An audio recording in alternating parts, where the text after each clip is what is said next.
Welcome everybody. Today I'm going to talk about correlation and covariance. And I'm not going to focus on dictionary definition, but rather on intuition behind it, what it actually means and what it actually measures. And there are many types of correlation. Today we're going to focus on linear correlation, known as the Pearson correlation. So the covariance on its own doesn't tell us much, but it's useful to calculate more meaningful things like correlation. So in this case, we really focus on getting correlation and we just need covariance to calculate it. The correlation gives us the coefficient of values between -1 and 1 that measures connection between dimensions. To understand what it means, we will go to an example. I created a tool that will help us understand of what the value of correlation actually means on a graph. Here we have representation of artificially created dataset of football players. Every dot is a different player. So here we have Tom, who's 170 centimeters tall and 74 kilo weights. Here we have Mark, that is 82 kilo and 181 centimeters, and so on. Every dot is a different player. And what we can see on this graph is a trend that if someone is taller, they probably heavier. So if one dimension goes bigger, so height, probably second dimension also goes bigger. It means weights.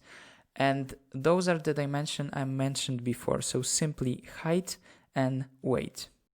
And if we see that trend, that if one dimension is going bigger, the second dimension is also going bigger, we talk about positive correlation, so of the values between 0 and 1. And the more confident we can say that the taller person is the heavier person, the closer we are to the correlation of 1. If we are not so confident that the taller person will be heavier, we are going closer to 0. Now we will use that tool to manipulate this graph and to see how the correlation changes. So what we can see now is that we have dots pretty close to the red line. So if we have someone with the height of 171 centimeters, that they are roughly 74 kilo. If we have someone 188, they are probably 84 kilo.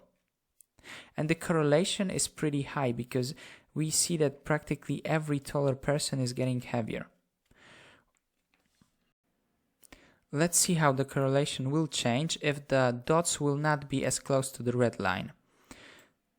So let's see now. The dots are farther away and the correlation slightly decreased. The dots are even more far away and the correlation decreasing even more, and so on and so on. But what we can see now compared to the situation before, people that were 171 centimeters were around 74 kilo. The one was 73 and the second guy was 74. Now we can see that they are not even close to that red line. One is 76, the second one is 77. The same with the guy with 188. We can see now that he's 92 kilo. So we cannot be so sure that if we're going to be taller, that we're going to be heavier. We can see plenty of examples that taller people are lighter. So we are not that close to the red line. We don't see trend that clearly. That's why we're going closer to 0. And we can see if the trend is disappearing, the correlation basically is close to 0. It can go even below 0, it can go close to 0. Like, we can't tell anything right now. If somebody's getting taller, it doesn't mean anything. They might as well stay the same way. They can go heavier, they can go lighter. And the same situation we can observe when the correlation is negative, which means it's from -1 to 0. The same principle, but one change. If one dimension is getting bigger, in this case height, the second dimension is getting smaller, in this case weights.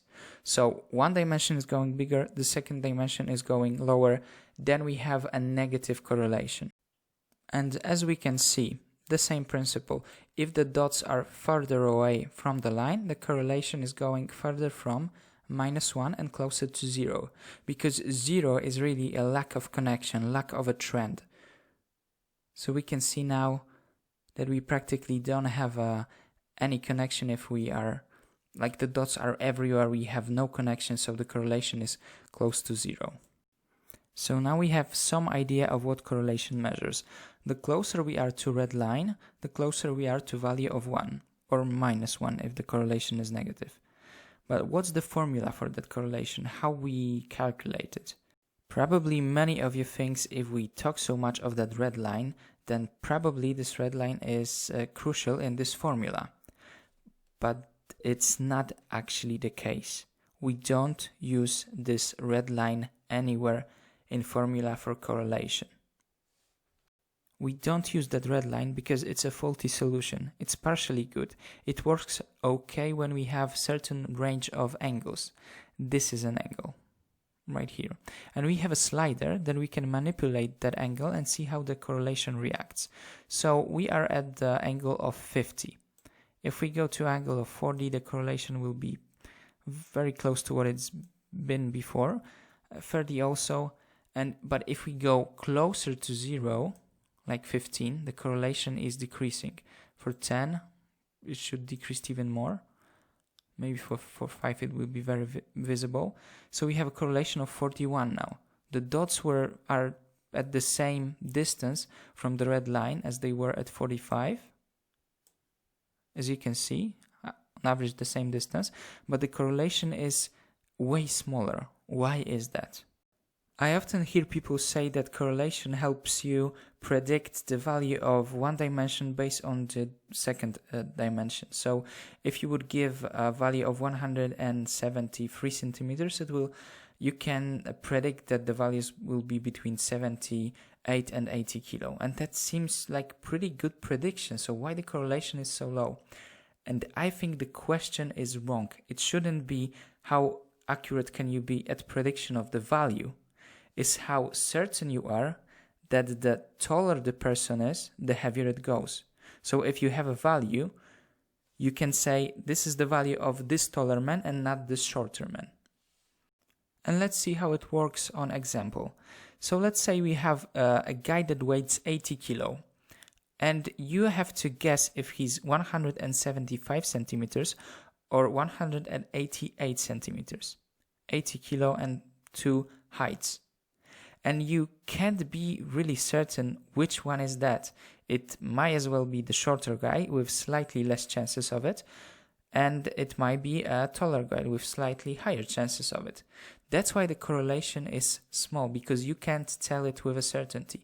Well, let's see what's happened when we change the alpha to 50 degrees. Now we have guys that are 175 centimeters like they were before, and they are around 76, 74 kilo, and 188 centimeters guy are about 86 and 87 kilo. It's a very big difference. And if I would give you a number of 86 kilo and I would tell you to choose which guys have that weight, you would be pretty certain that the taller guy of 188 centimeters and not the shorter guy. That's why the correlation is so high. How do we calculate correlation? Well, first we need to get covariance, as I mentioned at the beginning of the video. And here we have some formulas that will help us to calculate it. But first we need to notice something, that we don't care about where the spread of the data is on old coordinate system, where the center of coordinate system is 0 centimeters height and 0 kilogram weight. We don't care if the data is here. We don't care if the data is here.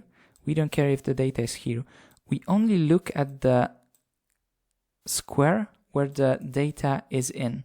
So we only care about the center. That's why we have to calculate it, this yellow dot, which becomes our new center of coordinate system. And how do we determine the exact position of this yellow dot? It's pretty simple. We use that formulas that gives us average height and average weight. That's it. So we add every single height and we divide it by the number of players. and we get 180 centimeters. We do the same with weight and we got 80 kilo. And if we got the new center of coordinate system, we can finally go to calculate the covariance. And covariance, simply saying, is average surface that the dot makes with axis of new coordinate system. And how do we get this average surface?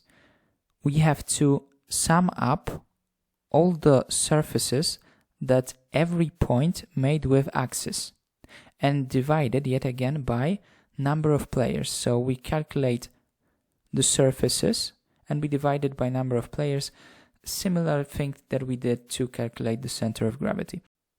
And how do we do it? We have to calculate the surface for every point. So let's take, for example, this point. This is Tom, and Tom is 184 centimeters and 84 kilo. So according to this formula, we have to subtract from his height, which is 184, the average height of 180, and multiply it by his weight, which is 84 kilo, we subtract 80 kilo of the average weight for all players, and we get 4 centimeters multiplied by 4 kilograms, which gives us 16 centimeters multiplied by kilograms. And the next guy is Jerry. He has a surface of 18. The next guy is Jesse. He's got surface of -2. Why -2? Because one value is negative. -2 multiplied by 1 is -2. And it's very important that you know that in second and fourth quarter the values are negative for surface. And in the first one and the third one, they are positive. And let's say that we calculate all the surfaces, we add them and divided them by number of players, and we get average covariance of, let's say, 15 kilograms centimeters. Okay? So what should we do with that value? What information it gives us? Well, actually it gives us not much, but we can say it's positive value, it's positive surface. So there was more of a green surface than the red one. And we can say it's a positive correlation then. That's all we can say, that the correlation is from 0 to 1. If you think about it, the positive correlation goes like this.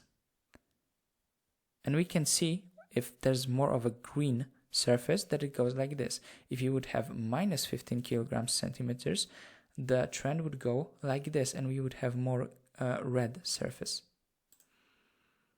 So we have covariance of 15 kilograms centimeters. And our job is to squish that value, or whatever value we might get, into the range of -1 to 1. So this value would be easily interpretable. So we want to make from covariance correlation. And one more important thing to remember, the correlation works the best, which is it describes most accurately the connection between dimensions when your data in all dimensions is close to this distribution, the normal distribution, which is a bell curve. And the crucial part here is to understand standard deviation and standardization. So if you don't know those subjects, I advise you to go watch some tutorial of it and go back to this video. But roughly saying, standard deviation is the measurement of how the data is spread from the mean. Or what do I mean by that? When we have a data of heights, the average height is 180 centimeters, and this value, standard deviation, tells you if the data is pointed up, so maybe more thinner but taller, or if it's more lower and spread out pretty widely. So let's say this value is, for example, 10 centimeters. And standardization is taking that data and change it into that distribution. So the mean is no longer 180, but 0, and the standard deviation is not 10 centimeters, but simply 1. We get rid of units. And this is how we do it. And where is the connection between covariance and correlation?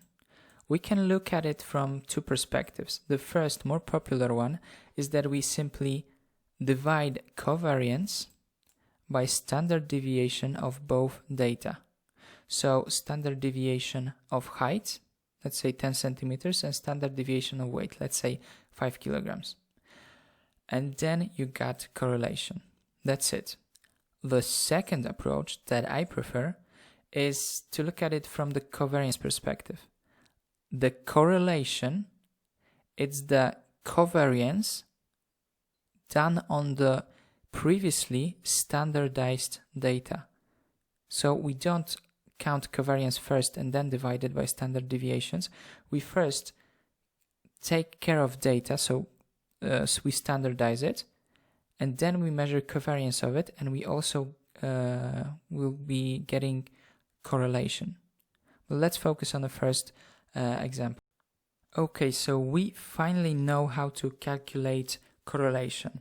But what is this formula works? Why it so accurately describes of what is happening on a graph. And now I will try to convince you, give you an instinct why it's working. And we will try to look at correlation from the perspective of covariance and standard deviation. We will try to maximize covariance without changing a standard deviation. And that way we will maximize also correlation. What we could notice at the beginning of the video is that the closer we are to the red line, the bigger the correlation is. And we didn't know it was because the covariance was getting bigger. And it raises a question: how is covariance connected to the closeness of the points to the red line? And I will show you now how this closeness affects covariance. The first obvious thing we can observe is that the less red lines, the better, because the less negative surface that will lower the average green surface. And the closer we are to the red line, the smaller number of red dots there is. The second thing is not so obvious. The closer we are to the red lines, the better points are aligned. So the taller person, it's heavier, and the shorter person is lighter. And as we can see now, those points do not obey to that rule. The shorter person is heavier, the taller person is lighter. And we can see that this guy have a surface of 3, and this guy have a surface also of 3. So they summarily have surface of 6. What would happen if we would align them better according to the trend? So this guy would go here and this guy would go here. As we can see, this guy have a surface of 1, so smaller, but this guy re-embrace it because he has a surface of 9, so summarily 10 compared to 6 in previous situation. And by that, we have enlarged the covariance without changing a bit the standard deviation, because we still have a guy that weighs 77 kilo and a guy that weighs 79 kilo and somebody who has this and this height. So standard deviation didn't change and the covariance grows. So the correlation grows, the better we align those points. I created yet another tool to help you better understand what is the connection between covariance, standard deviations, and correlations. So on this graph, a blue rectangle represents the maximum surface we could get, maximum covariance, if we would perfectly align those points in the red line. So that. This is the maximum value we can get. And the green rectangle is the surface that we get now, the average surface of those points, which is covariance right now. And by the way, the blue rectangle is made by standard deviation of weight, which is this side, and the standard deviation of height, which is this side. And that's why this rectangle is the biggest possible value you can get. If you divide covariance by those standard deviation, you will never go above 1, because this is the maximum value you can get, the blue rectangle. You can get close to it, but you never can pass it. Now I will show you a second way of looking at correlation. So on the left we have old way, so we calculate covariance first and then we divide it by standard deviation of weight and height. And on the right you have a second way of looking at correlation. So first we do the standardization of weight and height and then we do covariance. So we switch the order of those things. First standardization, then covariance. So from mean of 80 kilo and 180 centimeters we have 0 on both height and weight, and from standard deviation of those values we have standard deviation of 1. But you can see that the spread of the data is basically the same on the left and on the right. So you have a point here, you have a point here, and the same here. And as you can notice, the correlation and covariance is the same here, because we already standardized the data, so it will always be the same. Doesn't matter what we do. Now it's the same. Now it's the same. So you always get easily interpreted value, both for correlation and for covariance. But here, you have no idea what that means, because covariance is sensitive to units. And if you think about it, the correlation really measures the connection between dimensions, weight and height. It shouldn't matter at all what unit we will use. It should always be irrelevant. And the problem we've got that correlation was not visible on the graph in small angles was not really an angle problem. It was a unit problem. Let's see how it goes. If we will get 10 degrees angle, you will still see that the dots are very close to the red line, so you think the correlation is big. But no, because this is not really a good image of that graph. This is a good one, and you can see that the correlation is not so big. Why don't we see it here? Because units are not treated equally. The standard deviation of high is much bigger, 5 times bigger, almost. So it's spread very wide. And weight, it's spread pretty thin. So if we would simply stretch the weight units, we would get the same graph that we have on the right. So we would look equally on both weight and height, and we do not do it on the image on the left. So at least for me, the second way of looking at it, it's more clear, makes more sense. And in many mathematical algorithms, if you don't use standardization of data and you look at the different dimensions, you will get wrong results. But this is a topic maybe for another video. But when can we use this linear correlation, the Pearson coefficient? When we can use it when the data fits the linear connection. So if we have a line, if we have an ellipse, or if we have a circle, in those cases we can use correlation to describe what we see on the graph. In these cases, you can clearly see a trend of how the data is spread. All of those graphs have shapes, but the correlation is 0 everywhere. And you shouldn't even look at the correlation in this case, because it's not a linear correlation. It will always give you some value, the correlation, but when it's not linear, you shouldn't even look at it. And it's a pretty interesting thing why this correlation is 0. If you look at it from the covariance perspective, you can see that this positive surface is the same as this negative surface. So they will cancel each other out in the surface. The same here. That's why covariance is 0. And the same situation is in all of those graphs below. But the correlation will always give you some value. So if you have something that doesn't look like a straight line at all, correlation will give you some value like 0.4. But you shouldn't even look at it, because it not describes what you see. And in real life, you rarely have a perfect linear connection. But if you have something like this, maybe with a slight curve, it's okay to use linear correlation. All of the tools I used in this video are available in the link in description below. And the link is a pretty cool new thing by Google. It's called Google Collaboratory. You don't have to download anything, install anything, configure anything. You just click it and it works. And if you're interested in code, you can read it. But if you just want to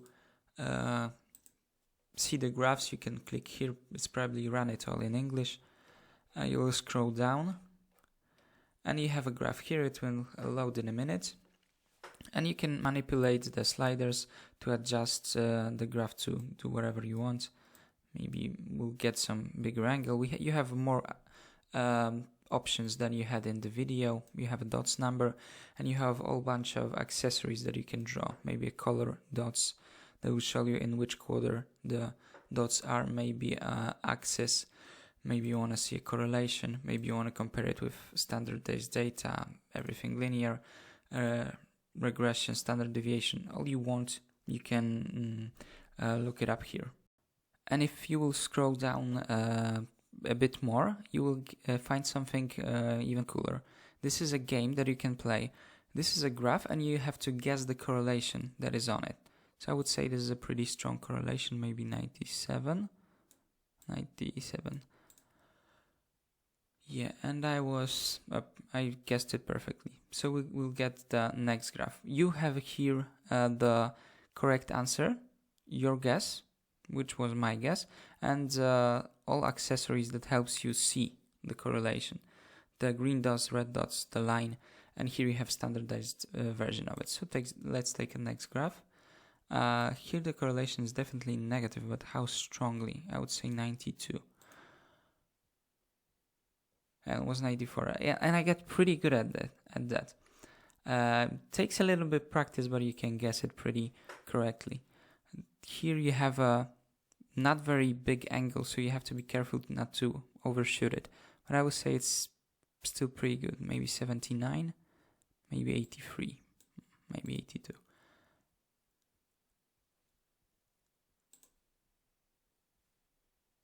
Yeah, and a perfect guess. That's a bit weird. So you can play with it. I would guess maybe a different one, a bit worse maybe, to show you that you have here the graphs that compare your results, which is a blue line, with the actual correlation, which is a green one. And if you want, you can play it in the link below. I think that's it for today. If you have any questions, hit me up in the comment section. And have a good day. Goodbye.